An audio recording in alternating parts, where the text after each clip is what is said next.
Skill development కుంభకోణం కేసులో కీలకమైనటువంటి మలుపు. కొత్తగా మరొక నిందితుడు జాయిన్ అయ్యారు. ఆయనే మాజీ మంత్రి, ప్రస్తుతం తెలుగుదేశం పార్టీ ఆంధ్రప్రదేశ్ అధ్యక్షుడు అచ్చెన్నాయుడు. ఆయన పాత్ర కూడా ఇందులో ఉందంటూ A38 కింద ఆయన పేరుని తాజాగా సిఐడి ఛార్జ్షీట్లో యాడ్ చేసింది. అప్పట్లోనే వచ్చిన సందేహం అదే. ఎందుకంటే స్కిల్ డెవలప్మెంట్ కుంభకోణం ఎలా జరిగింది?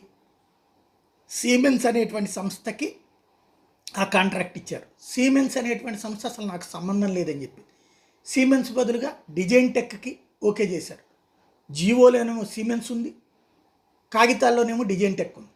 అంటే అగ్రిమెంట్లు అది ఖచ్చితంగా మంత్రి స్థాయిలో సంతకం పెట్టకుండా కింద స్థాయి అధికారులు చేయడానికి వీలుండదు. అప్పుడు మంత్రికి సంబంధం లేకుండా ముఖ్యమంత్రికి డైరెక్ట్గా ఎట్లా సంబంధం ఉంటుంది?